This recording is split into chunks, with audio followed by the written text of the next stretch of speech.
নমস্কাৰ, মই লীলা দেৱী অন্য এটা ভিডিঅ'লৈ আহিছোঁ। ঘৰতে আছোঁ।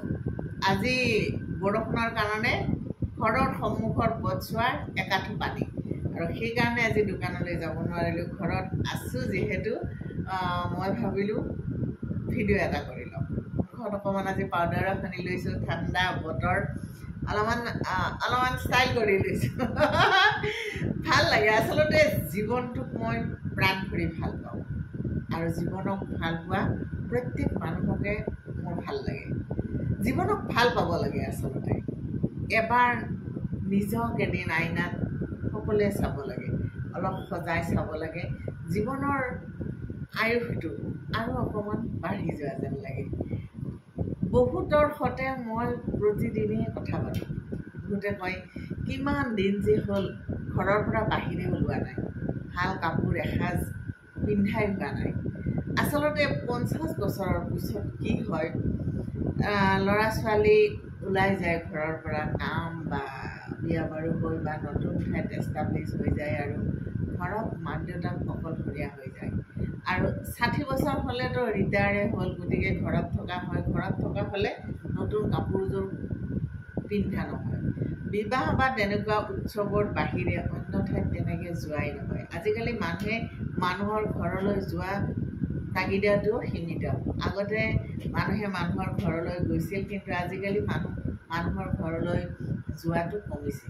এইটো এটা পৰিৱেশে কমাইছে, সেইটো এটা অন্য বিষয়। কিন্তু এই যে আপুনি বাকচত জাপি জাপি থৈ দিয়া কাপোৰ এসাঁজ আপুনি পিন্ধিবলৈ নাপায়, আপোনাৰ মনটো লাগে। কেতিয়াবা আপুনি এনেই পিন্ধকচোন, আবেলি সময়ত আপোনাৰ পচন্দৰ সাজযোৰ, আপোনাৰ পচন্দৰ অলংকাৰেৰে সৈতে পিন্ধি এখন ফটো উঠি লওক। আচলতে জীৱনটোৰ যিটো সময়ত যিটো কৰি আপোনাৰ ভাল লাগে, যিসাঁজ কাপোৰ আপোনাৰ পিন্ধি ভাল লাগে, যিটো কাম কৰি আপোনাৰ ভাল লাগে, সেইখিনি সেই সময়টোতে কৰিব লাগে। কাৰণ পিছৰ সময়খিনিয়ে আপোনাক কি দিয়ে, কি লৈ যায়, কোনেও ক'ব নোৱাৰে। মই এটা সৰু কাহিনী কওঁ, বাস্তৱ জীৱনৰ কাহিনী। মই লগ পোৱা এগৰাকী নাৰীৰ কাহিনী।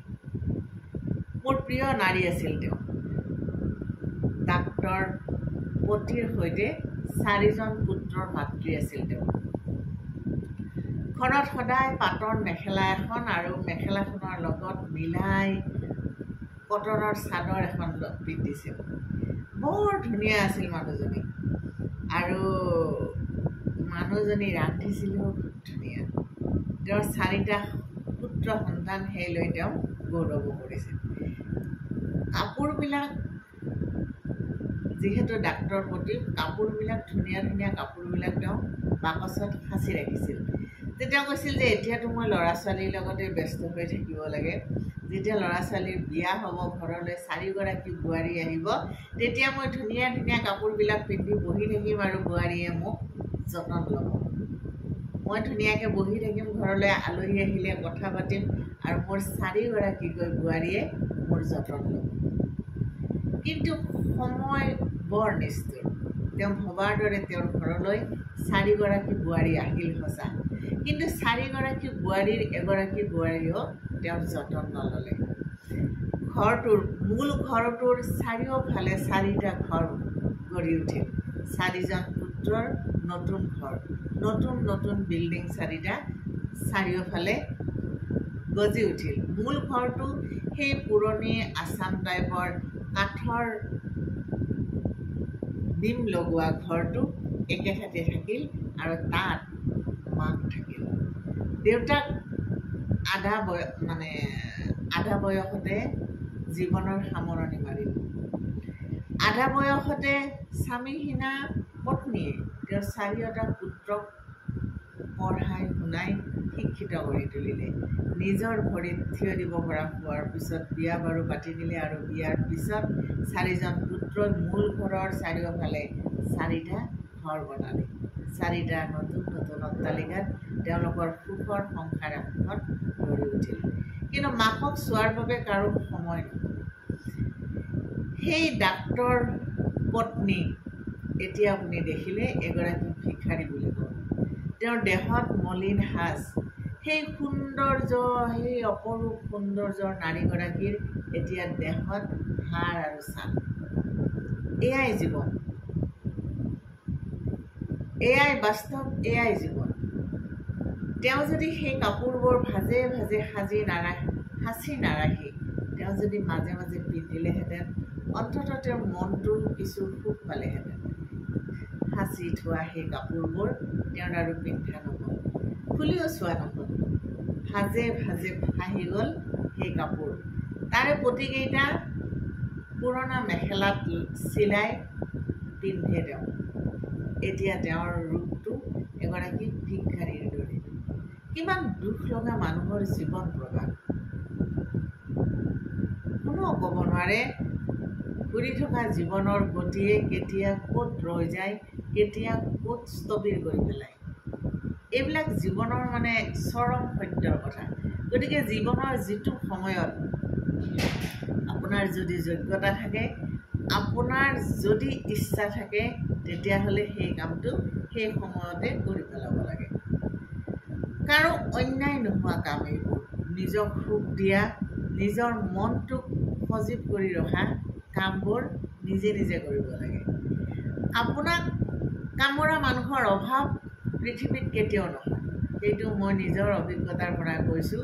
শৈশৱৰ পৰা যৌৱনৰ পৰা আজিৰ তাৰিখলৈ এনে মানুহ হয়তো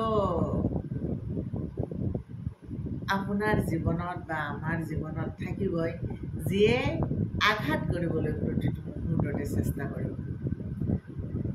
মোৰ এতিয়াও মনত পৰে, মেট্ৰিক পৰীক্ষা দিয়াৰ সময়ত, মেট্ৰিক পৰীক্ষাৰ লাষ্টৰ দিনা যেতিয়া মই পৰীক্ষা দি উভতি আহিছিলোঁ, বাটতে আমাৰ গাঁৱৰ দাদা এজনে লগ পাইছিল। পাই সুধিছিল, পৰীক্ষা কেনে হ'ল তোৰ? মই কৈছিলোঁ, বেয়া হোৱা নাই। কৈছে, যা যা, তহঁতৰ ঘৰৰ কোনেনো ভাল ৰিজাল্ট কৰিছে, তই যে ভাল ৰিজাল্ট কৰিবি, হ'ব যা, তহঁতৰ ঘৰৰ সকলোৱে এনেকৈ থাকিব। কথাটোৱে মনৰ মাজত আঘাত এটা সৃষ্টি কৰিছিল। সেই আঘাতটো এতিয়াও আছে। তাৰ পিছৰ জীৱনতো যেতিয়া মই পঢ়ি আছিলোঁ, পঢ়ি থকা সময়ত টিউশ্যন কৰিছিলোঁ, কিতাপ এতিয়াও আছে নয়ন বাইদেউৰ ঘৰত, কিতাপ কপি কৰিছিলোঁ, বহুত কষ্ট কৰিছিলোঁ। ৰেডিঅ'ৰ এটা টকৰ 75 ৰুপিজ পাইছিলোঁ, সেইটো কামৰ কাৰণে ঘূৰিছিলোঁ। দূৰদৰ্শনত এটা শ্ব' কৰিলে 500 টকা পাইছিলোঁ। এইবিলাক কামত যেতিয়া ব্যস্ত আছিলোঁ, তেতিয়া কিছুমান মানুহে চোকা সমালোচনা কৰিছিল যে ঘূৰি ফুৰে। তেতিয়া মোৰ মনত পৰে, এতিয়াও দুৰ্গা শংকৰ শৰ্মা ছাৰ, তেওঁৰ ছোৱালী অনিমাৰ লগত মই একেলগে এটা সৰু কাম কৰিছিলোঁ, কিতাপ কপি কৰা কাম। আৰু শৰ্মা ছাৰ আছিল কটন কলেজিয়েটৰ প্ৰিন্সিপাল, প্ৰাক্তন প্ৰিন্সিপাল। তেখেতে বহুতকেইখন কিতাপো মোক উপহাৰ দিছে, নিজে লিখা। তেখেতক এই বিষয়ে মই এদিন কৈছিলোঁ যে মই যে এনেকৈ ইয়াতে কিতাপ কপি কৰোঁ, ইয়াৰ পিছত মই টিউশ্যনত যাওঁ, তাৰপিছত মই ঘৰত যাওঁ, মই ঘূৰি ফুৰোঁ বুলি, মই বিয়া ছোৱালী বুলি কথা ওলাইছে। তেতিয়া ছাৰে মোক কৈছিল যে যিজনে তোমাক সমালোচনা কৰিলে, তেওঁ যদি তোমাৰ কথাখিনি জানিলে হয়, তেওঁ জীৱনৰ এটা শিক্ষা পালেহেঁতেন, লেচন এটা পালেহেঁতেন, জীৱন কেনেকৈ গঢ়িব লাগে। কিন্তু তাকে নকৰি তেওঁ যে সমালোচনা কৰিলে, তেওঁৰ এই সমালোচনাই তেওঁৰ আত্মালৈ গৈছে। আৰু চাবা, তেওঁৰ ল'ৰা ছোৱালীও তেনেকুৱাই হ'ব, সমালোচনামুখী। কথাবোৰ মানে সেই দাৰ্শনিক কথাবোৰ আচৰিত কথা। সেই যে মোৰ বেয়া কথা কোৱা মানুহজন, তেওঁৰ কিন্তু একো ভাল নহ'ল। তেওঁৰ ল'ৰা ছোৱালীবিলাকেও কিন্তু একো এটা পঢ়া শুনাত আগবাঢ়িব নোৱাৰিলে। কথাবোৰ তেনেকুৱা। আপুনি আপোনাৰ ৰাস্তাত সঠিক পথেৰে গৈ থাকক। আপোনাক কোনোবাই সমালোচনা কৰিব, ভাল কাপোৰ এযোৰ পিন্ধিলেও মানুহে ঠাট্টা কৰিব, তাইৰ চব চোৱা, কাপোৰ পিন্ধিছে, নতুন কাপোৰ, এই বয়সত বা আকৌ নতুন কাপোৰ কিয় পিন্ধিব লাগে, নতুন গহনা কিয় পিন্ধিব লাগে, ক'ত বা নাচিব যাব। এই ধৰণৰ টুলুঙা কথা কিছুমান আপোনাক পিছফালৰ পৰা ক'বই, পিছপিনেতো ৰজাকো গালি পাৰে। এই কথাবোৰ আওকাণ কৰি আপুনি আপোনাৰ জীৱনটোক আগবঢ়াই নিব লাগিব। আপুনি আপোনাৰ জীৱনটোক চলাই নিবলৈ আপোনাৰ মনটোক আপুনি জীপাল কৰিব লাগিব। আৰু আপোনাৰ মনটো জীপাল হৈ থাকিলে, আপোনাৰ মনটো পজিটিভ হৈ থাকিলে, পৰিয়ালৰ আন সদস্যবিলাকো পজিটিভ হৈ যাব। পজিটিভ ভাইব্ৰেশ্যন এটাৰ পৰা পজিটিভিটিৰে সৃষ্টি হয়। সদায় সেইটো কথা সত্য। আৰু এয়া মানে দৰ্শন, জীৱন দৰ্শন, যি দৰ্শনৰ ফালৰ পৰা এয়া আচলতে চৰম সত্য কথা। আপুনি যেতিয়া সজীৱ হৈ থাকিব, সতেজ হৈ থাকিব, আপুনি যেতিয়া পজিটিভ বাৰ্তা এটা সকলোৰে লগত প্ৰেৰণ কৰাৰ চেষ্টা কৰিব, তেতিয়া আপোনাৰ চৌপাশে থকা সকলো পজিটিভ হৈ থাকিব লাগিব। আপোনাৰ ওচৰত আহিয়ে ক'ব যে আপোনাৰ ওচৰলৈ আহিলে মনটো ভাল লাগে। আপুনি যদি অশান্তি কৰি থাকে, আপোনাৰ মনটো যদি অশান্ত হৈ থাকে, তেতিয়াহ'লে ঘৰ পৰিয়ালতো সেয়া প্ৰভাৱ এটা পৰে। গতিকে মনটোক জীপাল কৰিবলৈ হ'লে আপুনি আপোনাৰ ভাল লগা কামবোৰ কৰিবই লাগিব। কামোৰা মানুহ থাকিবই, সেই মানুহখিনিক আপুনি আওকাণ কৰি চলিব পাৰিব লাগিব। কাৰণ সেইখিনি মানুহে আপোনাক কিন্তু আঘাত দিয়াৰ লগে লগে আপোনাক নিগেটিভভাৱে আপোনাক কিন্তু এটা প্ৰেৰণাও দিছে যে তোমালোকে চাই থাকা, তোমালোকে কামোৰাৰ পিছতো মই পিছফালে উভতি নাচাই আগফালে গৈ আছোঁ। সদায় চকু মন পোন কৰি থাকিব লাগে, ষ্ট্ৰেট ফৰৱাৰ্ড। কাৰোবাৰ সৈতে কথা পাতিলেও আপুনি চকুৱে কথা পতাৰ সাহস থাকিব লাগে। সাহস তেতিয়াই থাকিব যেতিয়া আপুনি নিজক ক'ব পাৰিব যে মই যিখিনি কৰি আছোঁ ঠিক কৰি আছোঁ, মই কৰা কামে কাৰো অন্যায় কৰা নাই, মই কৰা কামখিনি অসংস্কৃত নহয়, মই কৰা কামখিনি কোনো কাৰণতে আনে বেয়া পাবলগীয়া কাম নহয়। এই ধৰণৰ কথা এটা আপোনাৰ মনত যেতিয়া জাগিব, তেতিয়া আপোনাৰ নিজৰ মনতেই আপোনাৰ ভাল লগা কাম কৰাৰ এটা ভাৱনা জাগৃত হ'ব।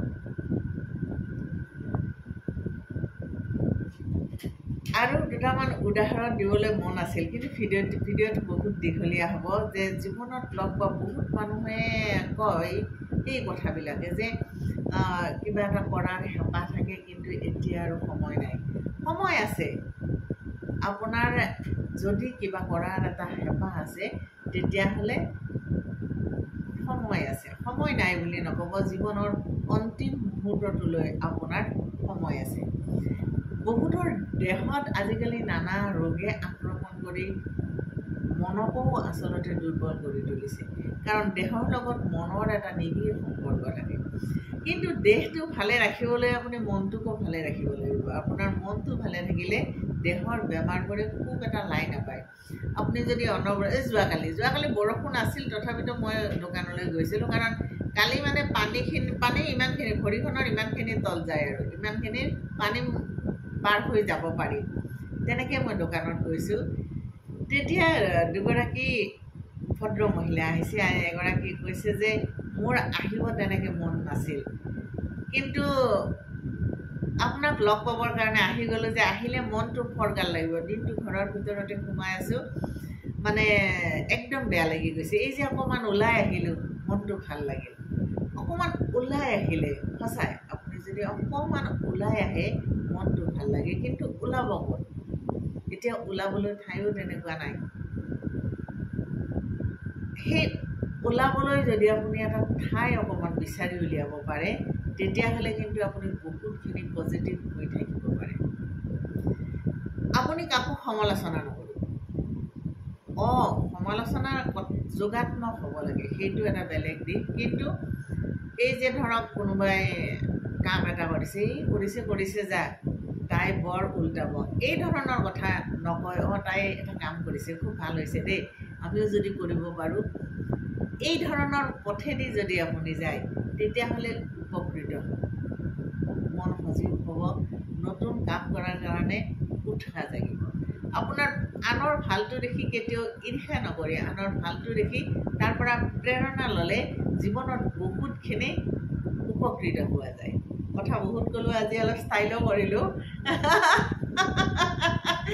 ভাল লাগে। কেতিয়াবা ঘৰত থাকিলেও বহুত কাম কৰিলোঁ, আজি চাফা কৰিলোঁ, মানে কি ক'ম আৰু, কিন্তু মানে মোৰ ভাল লাগে। এই যে নতুন কাপোৰযোৰ উলিয়াই মই পিন্ধিছোঁ।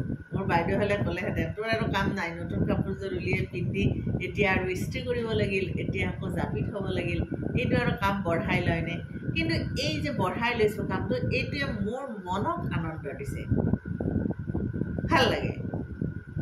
মোৰ ডাঙৰ বাইদেৱে আকৌ এইটো খুব বেয়া পায়, নতুন কাপোৰযোৰ উলিয়াই আৰু ঘৰত কিয় পিন্ধি ল'ব লাগে এবাৰ। কিন্তু মোৰ আকৌ সেইটোৱে প্ৰিয়, ভাল লাগে। পিন্ধিলোঁ, অলপ মনটো ভাল লাগিল, মোৰ মনটো ভাল লগাৰ লগে লগে ঘৰৰ গোটেইকেইটাৰে মনটো ভাল লাগিল। বহুত কথা ক'লোঁ, বেয়া নাপাব হা। নমস্কাৰ, কুশলে থাকিব। বহুত বহুত ধন্যবাদ।